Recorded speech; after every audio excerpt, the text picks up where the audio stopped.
Al abogado del cómo sí de las cosas, a Gabriel Centeno de Centeno y Contreras Consultores, director general de Centeno y Contreras Consultores. Muy buenos días, mi estimado abogado. Mi queridísimo Raúl, muy buenos días, feliz año para ti, para Judith y para todos los radioescuchas de NotiRaza. Gracias, abogado. Pues ya aquí poniéndonos al corriente con todos los temas legales, pero ahora digo, no queremos ser tan drásticos, ¿verdad? Pero es importante saber acerca de las amenazas de cárcel o embargo, la verdad, ¿no? De lo que sí, lo que no se puede hacer en cuanto a los cobratarios cuando hay estas amenazas o embargo. Sí, es una situación muy recurrente y sobre todo en enero, que viene la cuesta. Ya se acabaron las fiestas y bueno, pues empiezan a llegar las cuentas. Sí, caray. Pero pues hoy vamos a decirles el cómo sí vivir tranquilos y no angustiados. El artículo 17 de nuestra Constitución establece muy claramente que no existe pena corporal, es decir, no existe prisión en México por deudas de carácter puramente civil. ¿Y esto en qué se traduce? Lo más común muchas veces es se adquiere productos o de alguna manera se solicita dinero para cubrir algunas cuestiones a final de año a través de tiendas departamentales, tarjetas de crédito, o puede ser el tema de la hipoteca de la casa. Pero señora, siéntese tranquila, no van a meter a la cárcel a su marido. Esto no es posible. Okay. Aunque evidentemente muchas veces los cobratarios utilizan diversas técnicas de daño, de planteamientos que son faltos a la verdad, con el fin de generar zozobra y miedo pues entre las personas que tienen algún tipo de deuda, ¿no? Claro. Pero la Constitución protege a todos los mexicanos.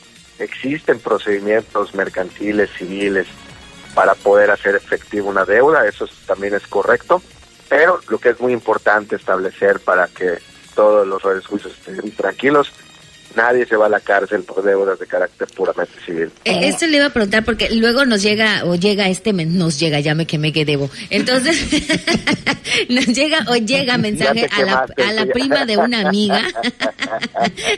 Pues quién no ha estado involucrado en deudas, ¿no? Todos debemos, pero de pronto una bolsa Louis Vuitton la medita. es que no di tarjetazo ahora en el Buen Fin. Pero llegan mensajes que dicen, evite embargo. Si no paga usted su deuda en menos de tantas horas, hay embargo, o evite pasar al despacho jurídico de no sé qué. Esos mensajes son los que alarman realmente a la prima de una amiga. Y muchas veces son escritos que juegan con el lenguaje al final con el fin precisamente de generar angustia, zozobra, miedo. Pero señora, señor, haga usted caso omiso de ese tipo de redacciones engañosas. Si bien es cierto, pueden haber invitaciones para regularizar una deuda, eso es correcto, eso está bien, pero lo que no deben haber son amenazas fraudulentas.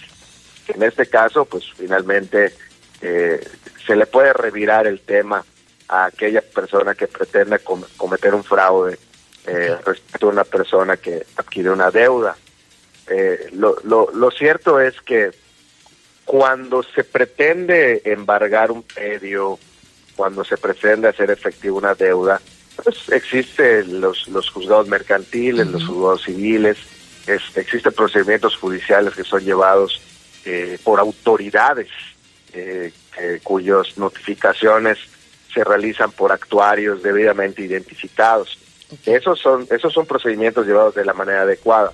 Ahora, cobratarios, despachos no autorizados o gente que se dedica, porque también hay gente que muchas veces se presta para algún tipo de cobranza muy pues muy severa, ¿no? Te están llamando a deshoras y todas esas situaciones, pues ya inclusive la normativa mexicana prohíbe este tipo de cobranza salvaje y que de alguna manera causa angustia en los hogares. Y todo esto inclusive puede ser denunciado ante la Fiscalía. Pero lo cierto es, en resumen, Raúl Judith, no puede haber cárcel respecto de una deuda adquirida, ni con tiendas departamentales, ni con tarjetas de crédito, ni a través de hipoteca bancaria o con alguna persona física. Mi estimado abogado, cuando te van a embargar o tienes una orden de embargo, tiene que ser necesariamente una notificación en papel y con autoridades presentes, ¿es correcto? O sea, si te llega por correo electrónico, por mensaje de WhatsApp, eso no tiene ninguna validez. No tiene ninguna validez, salvo que exista algún tipo de mecanismo autorizado por el Poder Judicial Federal y por el Poder Judicial del Estado, pero cuando hablamos de juicios mercantiles, de notificaciones personales, estas son llevadas a cabo por oficiales debidamente identificados, es decir, todo se hace con la debida transparencia, de manera oficial, informándose al interesado, porque también al final de cuentas, aquella persona que pretende cobrar, lo que más le interesa es que la notificación sea de una manera debida. ¿Por qué? Porque si la notificación no se hace de una manera debida, pues la misma persona que va a cobrar corre riesgo de que muchas veces ese juicio se le caiga y además de perder dinero, pues va a perder mucho tiempo. Oye, y otra de las preguntas que tiene Judith en su mente.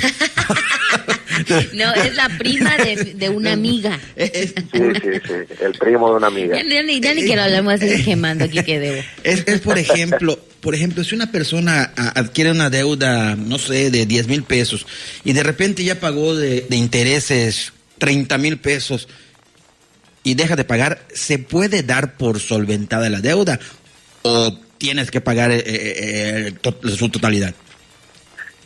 Mira, usualmente este tipo de deuda se adquiere a través de tarjetas departamentales o tarjetas de crédito. O financieras. Y esto representa o instituciones financieras, exactamente como una SOFOM, etcétera, etcétera. Los números están previamente establecidos, entonces se establece capital, se establecen intereses. Evidentemente, cuando se pretende cobrar un crédito, una deuda que pues por alguna situación la persona incurre en mora por N cantidad de circunstancias, ¿no? Puede ser personales o puede ser por desidia. Usualmente en la primera petición se eleva el monto mucho más de lo que realmente se debe, con el planteamiento de intereses moratorios, intereses ordinarios y una serie de cuestiones muy técnicas, pero básicamente buscan cobrar a la alta. Okay. Ahora, cuando esto es controvertido ante un juez, muchas veces los jueces establecen un interés legal oscila entre el 2.5 y 3.5 y esto reduce mucho el monto de los intereses. Pero lo que generalmente se busca pues es recuperar el capital. Ahora, existen otras alternativas, repito que cuando ya se atiende la deuda con un especialista, que es el que interviene por ti, en ocasiones lo que se hace es buscar una quita. ¿Qué representa una quita? Pues básicamente, si debes 10 pesos se hace una negociación y se reduce a 3 pesos. Ahora, hay otro elemento importante. Si bien es cierto esto resulta en el inmediato plazo algo beneficioso, sí puede tener repercusiones en el buró de crédito, porque pues finalmente vas a tener una nota mala que puede impactarte en tu salud financiera. No, hombre, de eso ni me preocupo, pues el buró de crédito creo que estoy... Ya ves que no soy la única que debe, Raúl Aranda. Oiga, abogado, nos hace llegar una pregunta de un radioescucha. ¿Una demanda civil en cuánto tiempo caduca? Nos hacen la pregunta acá, nos quedan 2 minutitos. Bueno, hay dos tipos de elementos. Hay una preclusión del derecho y hay una caducidad procesal. Básicamente el tiempo aproximado es de 120 días cuando hay inactividad procesal, y en el tema de la preclusión pues hay diversos plazos manejados de acuerdo al caso en concreto.